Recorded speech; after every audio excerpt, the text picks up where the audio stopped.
Sou o Raimundo, estou aqui na Casa Espírita Pão Nosso e hoje vamos fazer o estudo do capítulo 17, Sede Perfeitos, do Evangelho segundo o Espiritismo, de Allan Kardec.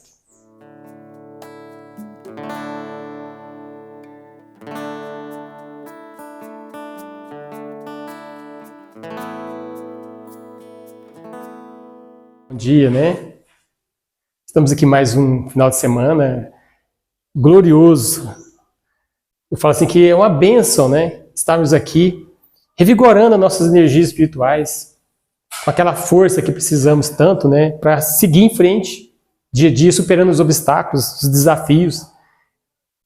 E eu sempre acredito que o trabalho, ele nos ajuda a fortalecer o nosso espírito.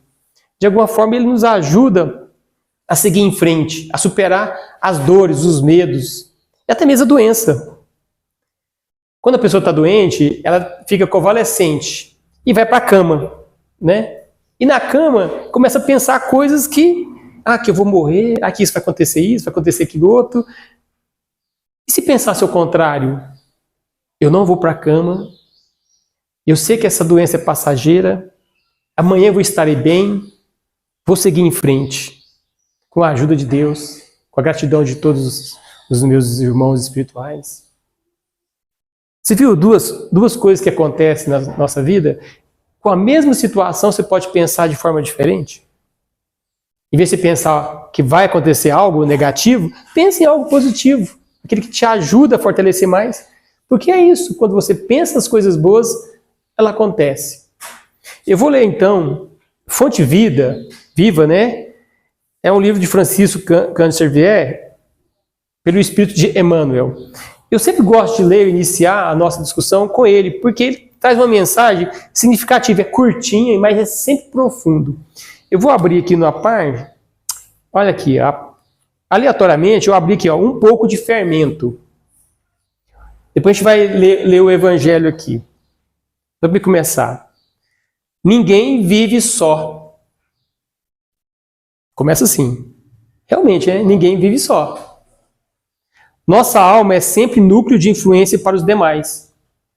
Não é realmente? Nós sempre estamos influenciando alguém. Os netinhos, a esposa, os filhos, o marido.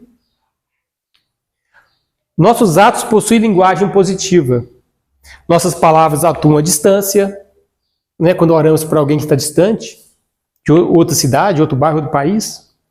Achamos-nos magneticamente associados uns aos outros. Estamos ligados uns aos outros por algum mecanismo que chama aqui de magnetismo, que nos atrai. Ação e reação caracterizam-se-nos a marcha. É preciso saber, portanto, que espécie de forças projetamos naquele que nos cercam. Ele vai falando, né? Qual o tipo de força que desejamos que projete para alguém? Uma melhora, uma bênção, né? Para que a pessoa possa recuperar suas energias, suas forças. Nossa conduta é um livro aberto. Quantos de nós, gestos insignificantes, alcançam o próximo, gerando inesperadas resoluções? Quantas frases aparentemente inexpressivas, arrojadas de nossa boca, estabelecem grandes acontecimentos? Cada dia emitimos sugestões para o bem ou para o mal. Viu só? Nós escolhemos. É o mesmo... Voltando àquele o convalescente, a pessoa doente. Nós podemos expressar nosso sentimento de forma má ou de forma boa. Então é nós que escolhemos. É nós que escolhemos, às vezes, estar lá prostrado ou escolhemos levantar e enfrentar a situação do jeito que ela é. Dirigente arrastam dirigidos. Servos inspiram administradores. Qual é o caminho que a nossa atitude está indicando? É a pergunta, né? Qual é o caminho que você está indicando? Um pouco de fermento levado à massa toda. Não dispomos de recursos para analisar a extensão da nossa influência, mas podemos examinar-lhe a qualidade essencial. Não sabemos o que nós podemos inferir ou interferir no outro. Não temos como saber disso. O que as nossas ações interferem no outro. Mas podemos, examinar a qualidade Qual que é a qualidade com que eu passo isso? Com qual qualidade eu passo a minha mensagem? É positiva? É rejuvenescedora? Ela é uma mensagem que ajuda a pessoa a superar os seus desafios? Ou aquela mensagem que às vezes de caluniação, de desprezo, de humilhação? Acutela-te, pois, com o alimento invisível que fornece as vidas que te rodeiam. Desdobra-se-nos o destino em correntes de fluxo e refluxo, e volta. As forças que hoje se exteriorizam de nossas atividades voltarão ao centro da nossa atividade amanhã. Bonito, né? Deixa eu refletir. A passagem de hoje, então, nós vamos ler do Evangelho segundo o Espiritismo, dando continuidade, né? Esse é o segundo sábado desse ano. Nós começamos dia 4, né? E nós fizemos a discussão e nós paramos aqui, no capítulo 17 do Evangelho segundo o Espiritismo. Foi um pouco mais no meio, né? Então, acreditando que até o meio do ano nós já finaliza isso aqui, até o final do ano finaliza esse livro do Evangelho segundo o Espiritismo. E o tema de hoje é sede perfeitos. A pergunta é, somos perfeitos? Queremos ser perfeitos? E o que é preciso para ser perfeito? O que precisamos para ser perfeito? Eu vou ler, é a perguntinha, né? Ficou? Eu vou ler então para a gente tentar explicar o que é ser perfeito. Diz o seguinte: pois que Deus possui a perfeição infinita em todas as coisas. Essa proposição, sedes perfeitos, como perfeito é o vosso Pai Celestial. Tomada ao pé da letra, pressuporia a possibilidade de atingir-se a perfeição absoluta. Sedes perfeitos, a imagem e semelhança de Deus Celestial. É uma pergunta muito complexa, porque a nossa inferioridade para chegar a atingir a ser Deus Celestial é muito complicado. Nós somos muito pequenos, né, para isso, né? Porém, continuando, se a criatura fosse dado ser tão perfeita quanto o Criador, tornar-se-ia ele igual a este, o que é inadmissível. Mas os homens a quem Jesus falava não compreendiam essa nuance, pelo que ele se limitou a lhe apresentar um modelo e a dizer-lhe que esforcemos para alcançar. O nosso esforço é que vai tentar atingir a perfeição. Continuamos, né? E Jesus falava isso para os seus discípulos, né? Seja perfeitos. Aquelas palavras, portanto, devem entender-se no sentido da perfeição relativa, não é absoluta. Não é ser igual a Deus, é relativamente a Deus. Isso que quis dizer. E de que a humanidade é suscetível e que mais aproxima da divindade. Em que consiste essa perfeição? Então ele vai continuar aqui. Qual que é a perfeição que Jesus disse aos seus discípulos para que eles pudessem entender? E nem muitos não entendiam. Tanto que era difícil naquela época, né?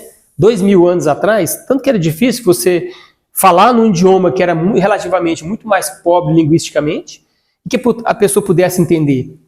Então tinha que ser falado em parábolas para que a pessoa pudesse entender.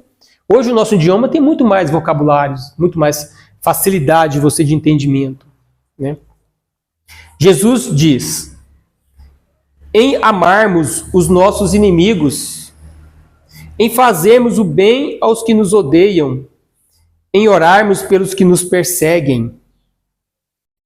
Mostra ele, desse modo, que a essência da perfeição é a caridade, na sua mais ampla acepção, porque implica a prática de todas as outras virtudes.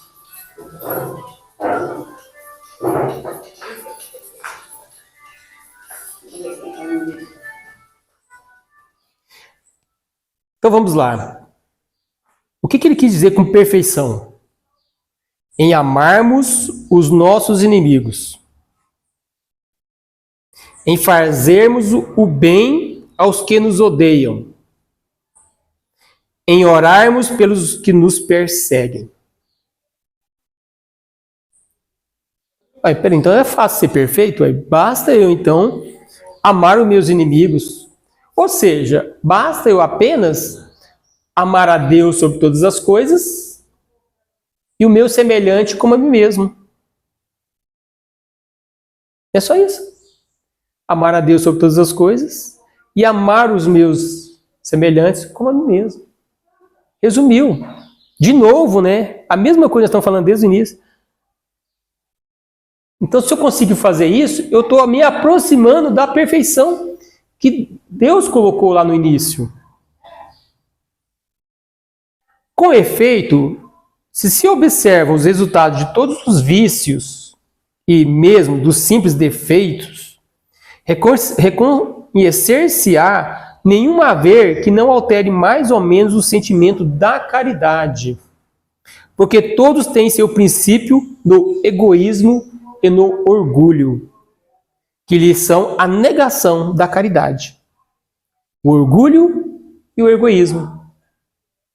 Quem de nós não somos orgulhosos? Quem de nós não somos egoístas? Cada dia, hoje, né, nesse mundo, né, que é relativamente materialista, é difícil você não ser egoísta. É difícil você não ser orgulhoso pelo que você tem. Eu tenho isso. Eu quero ter aquilo. Né? E egoísmo, isso aqui é meu. É só meu, não é de ninguém. Não vou compartilhar isso com ninguém. Não está assim todo dia? Nossa vida é nessa aprovação. Então, o egoísmo e o orgulho é a negação de quem? Do ato de caridade. O que é caridade? É o sentimento, é isso porque tudo que sobreexcita o sentimento da personalidade destrói, ou pelo menos enfraquece os elementos da verdadeira caridade que são. Aí vai falar duas coisas aqui. O que é caridade? São os elementos, a benevolência com o outro, a indulgência, que é o perdão. Tem isso na religião, fala, gente, a igreja colocou indulgência. Você vai lá, você induz a pessoa, faz indulgência, a pessoa perdoa isso dali para trás, seus pecados estão perdoados. É isso? Então isso é um ato de caridade. Só através da caridade você consegue a indulgência. A abnegação e o devotamento. Então aqui, para quem não exercitar a caridade, vou repetir, benévolo, indulgente, abnegado e devoto. Esses são os elementos da caridade. Se você pratica esses elementos, você está praticando a caridade. O que é ser uma pessoa benevolente? Uma pessoa que ajuda o próximo. Não é verdade? Uma pessoa que se coloca no lugar do outro, que entende o outro. Indulgência é o perdão, você perdoar os seus inimigos. É perdoar aquele que te praticou o mal, independente da causa que foi. Então, seja indulgente com aquele que te praticou o mal, que desejou o mal para você. Se você está ali e percebe isso, seja indulgente, perdoa. Pai, perdoa esse meu inimigo. Porque ele não sabe o que diz. Ele não sabe o que faz. Dê forças para ele, para que ele possa pensar na sua vida de forma diferente. Que isso não vai levar a nada. Abnegados, né, que é, na verdade, o processo de você auxiliar o outro. De qualquer forma você auxilia. Visitando aquela pessoa que precisa, né, seu amigo, seu vizinho que precisa, às vezes, de uma visita. Seja abnegado. Vai lá e visita seus amigos. Visita aquela pessoa aquele parente que faz anos que você não vai. Ou liga, hoje está mais fácil, né? Antigamente era por carta. Hoje ninguém mais escreve, nem manda e-mail, nem mais. É tudo por WhatsApp. Ficou mais fácil ainda, mas ninguém... Aí, sempre assim, manda figurinha, né? Vou mandar uma figurinha, a pessoa tem que interpretar a figurinha. Manda mensagem, às vezes nem vê as mensagens. Isso quando você não põe... Você cria um grupo da família para discutir coisas da família, aí os familiares começam a jogar política, né? No meio, manda figurinha, figura de político, que não tem nada a ver com a vida familiar. Aí sempre tem na família alguém que é divergente ou convergente. Alguém que apoia, alguém que não apoia. E aí? Perdoa, né? Aí volta de novo aqui, fazer caridade. Vamos ser benevolente, ser indulgente com essa pessoa que colocou. Não é difícil viver uma vida assim de caridade, né? Se você pensar caridade em todos os seus pontos, é isso. Então, se eu pratico esses atos, amo a Deus sobre todas as coisas, e amo meu próximo como a mim mesmo, eu estou me aproximando da perfeição. Não é verdade? Estou me aproximando cada vez mais da perfeição celestial. Aproximando, né, do celestial. Continuando aqui, ó, não podendo o amor do próximo, levado até o amor dos inimigos, aliar-se a nenhum defeito, contrário à caridade. Então, suponhamos então que eu sou uma pessoa resistente. Não perdoo de jeito nenhum meu inimigo. O cara que me caluniou, eu não perdoo. Aquele que me praticou um determinado ato, gente, se me fez algo ruim, eu não vou perdoar. Então ele diz o seguinte: se você não é capaz, né, de levar até esse amor ao seu inimigo, no seu mais alto grau, ou seja, de capacidade de perdoar, tem essa dificuldade, aliar-se a nenhum defeito contrário à caridade. Aquele amor é sempre, portanto, indício de maior ou menor superioridade moral, donde decorre que o grau da perfeição está na razão direta da sua extensão. Eu quero chegar à perfeição. Quero ser perfeito. Amar a Deus sobre todas as coisas, amar o próximo como a mim mesmo, amar os meus inimigos, perdoar, indulgente. Eu não posso fazer... Aí, gente, é só isso. Mas se eu tenho dificuldade de perdoar alguém, eu estou deixando de ser caridoso, não estou? Mas você vê que o amor de Cristo é tão grande que ele ainda dá uma segunda chance para nós. Ele fala o seguinte: se você não é capaz de perdoar, pratique a caridade. Tenta ser caridoso. Porque praticar a caridade nos ajuda a superar as nossas dificuldades. Porque mesmo que nós não perdoamos os nossos inimigos, o exercício da caridade com o próximo nos ajuda a superar essa fase difícil da nossa vida.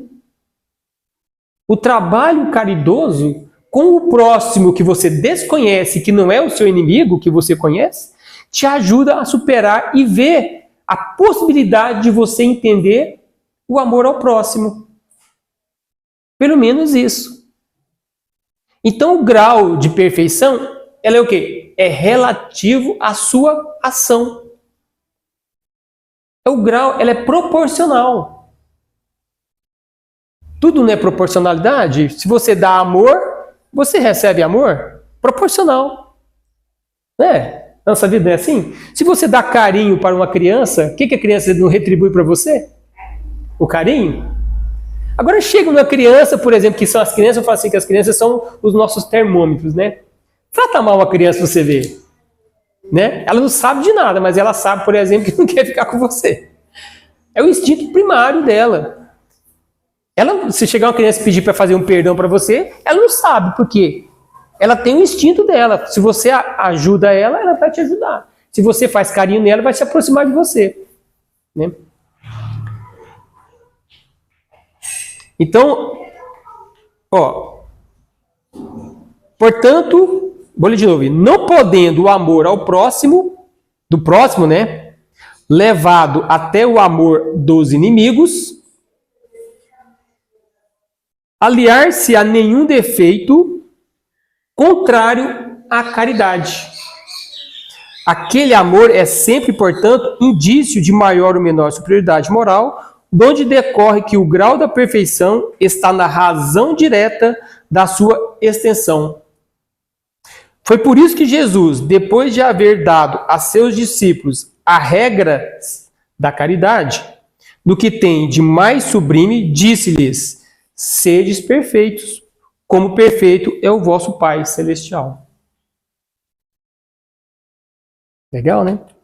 A senhora chegou aqui depois, né? Nós estamos falando sobre seres perfeitos. Aí nós entramos um pouco falando sobre a caridade, né? E falando sobre duas coisinhas que eles colocou, que é amar o Pai sobre todas as coisas, a Deus, né? Amar a Deus sobre todas as coisas, e amar os seus inimigos como você mesmo, amar o próximo como a ti mesmo. E praticar a caridade. Acho que são coisinhas bem simples para chegar à perfeição, próximo da perfeição celestial. Só que esse amor que a gente está falando, né, se você pegar o amor de Deus, comparar com o nosso amor, né, Deus ama todos né, com intenção enorme. Nós nem sabemos o tanto que Ele nos ama, que nos permite, por exemplo, o livre-arbítrio de fazer coisas erradas. Sabendo que nós, na nossa condição inferior, é permitido isso. Verdade? Nós temos aqui, qualquer um de nós aqui, temos liberdade de chegar e falar mal de qualquer um que quiser. Alguém te proíbe você falar mal de alguém? Não. Ah, aquela fulano, aquela ciclano, que betano.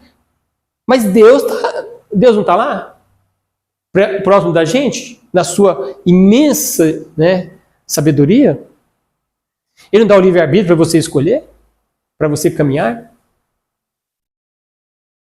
E aí nós chegamos na caridade, só para revisar aqui para ela aqui, na caridade. Quais são os elementos da caridade? Benevolência, indulgência, abnegação e devotamento. São 4 esses elementos que compõem a caridade.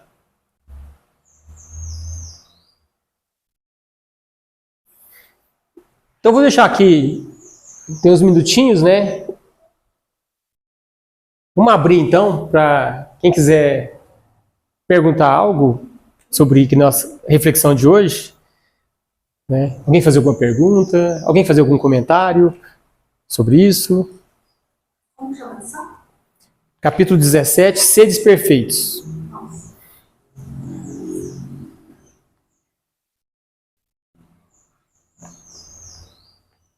A gente está muito longe da perfeição, mas o modelo a seguir é Jesus Cristo, né?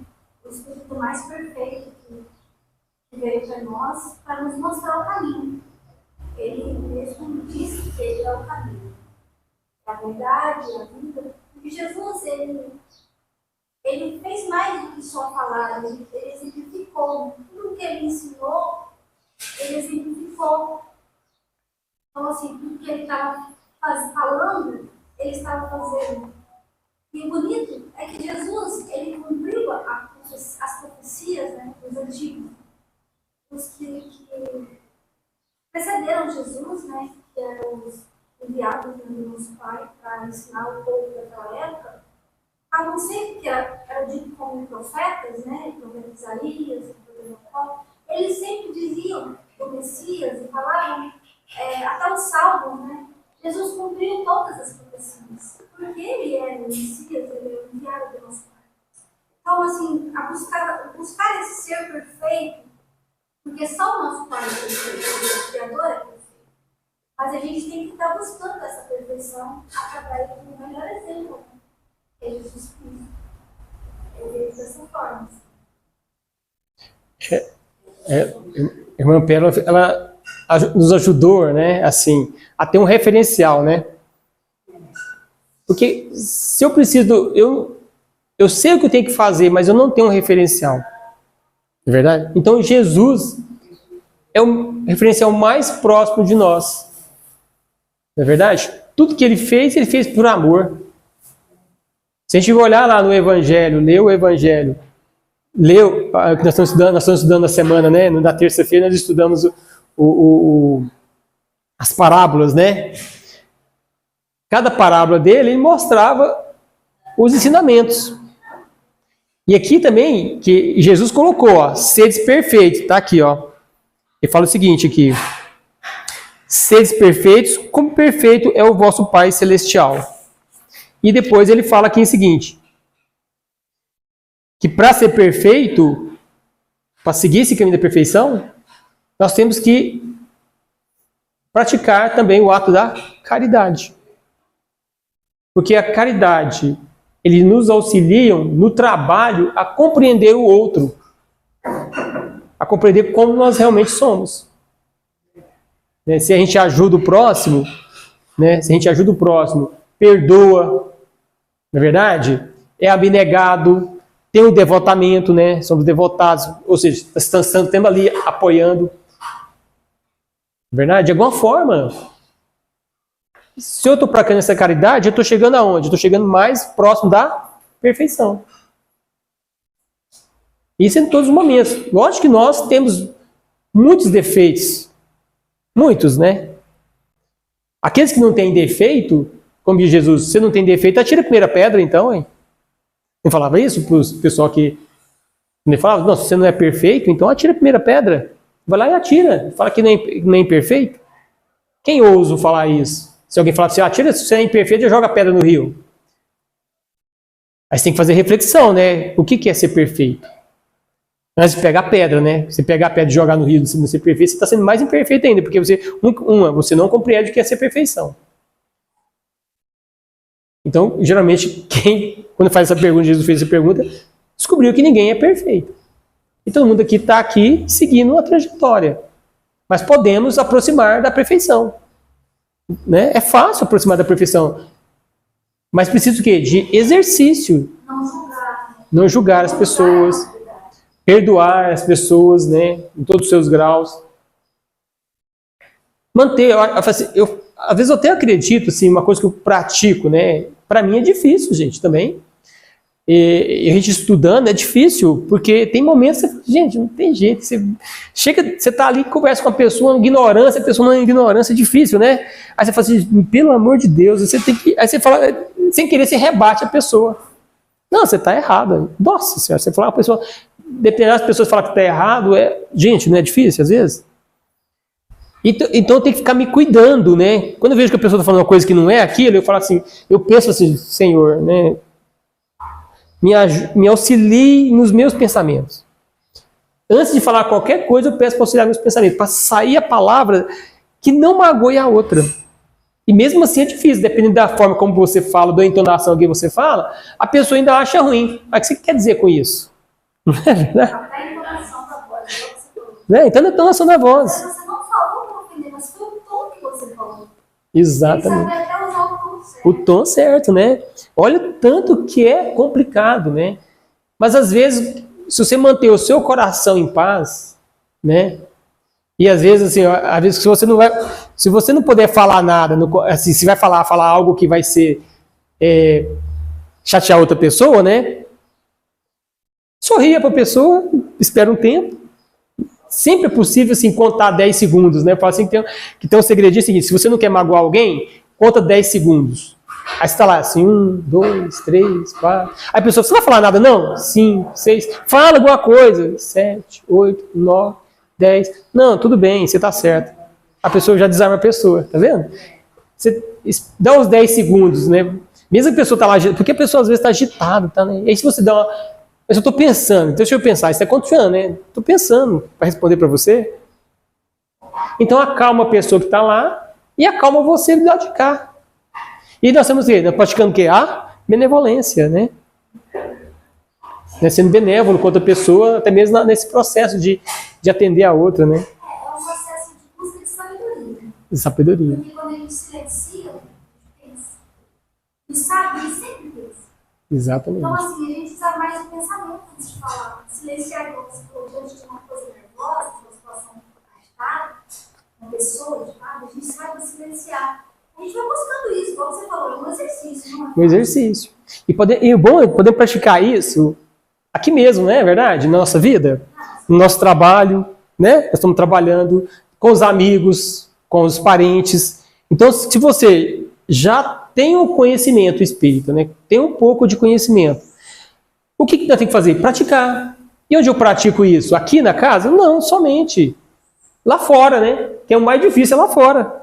Então, poxa, eu sei o que é caridade, né? Então, se eu chegar, vou supor que você chega numa casa de um parente, né? E aí chega por volta de 9 horas da manhã.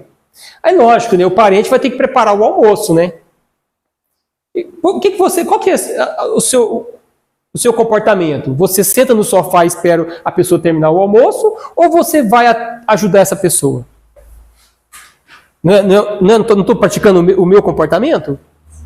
Né? Então eu poderia muito bem falar assim, olha, vamos fazer, eu trouxe uma ideia, vamos fazer esse prato, vamos fazer pode fazer aqueles pratos, né, deliciosos, né? Vamos fazer uma panqueca, vamos fazer qualquer coisa? Vamos, mas não tem isso, então eu vou buscar farinha. Vamos fazer isso, o que tem aqui? Tem isso, vamos fazer aqui então. Ou seja, ali você está divertindo, está conversando, está colocando a conversa em dia e está o quê? Harmonizando o ambiente. Isso não ajuda? Você está fazendo o quê? Praticando o ato da caridade. Está exercitando a parte da caridade, né? Que é o devotamento, que é a ajuda, a abnegação.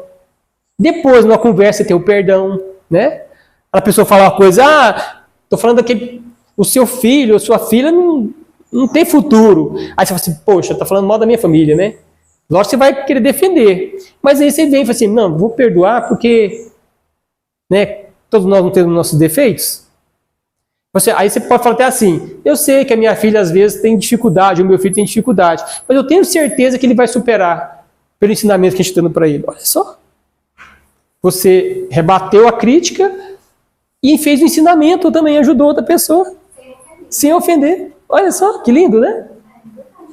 Então você pensar no seguinte, ajudar o próximo na sua situação de refletir sobre o que falou e permitir que o outro pense que o que ele falou não é o correto, é até ofensivo. Porque nós estamos aqui para ajudar o próximo. Em todos os momentos, né? Eu falei demais. Né? Agradecidos mais uma vez, né? Então, estamos aí. A palavra é todos nós. Se quiserem comentarem, né? Quiser acrescentar alguma coisa, né? Então, nós podemos então fazer o encerramento, né, de hoje. Por favor,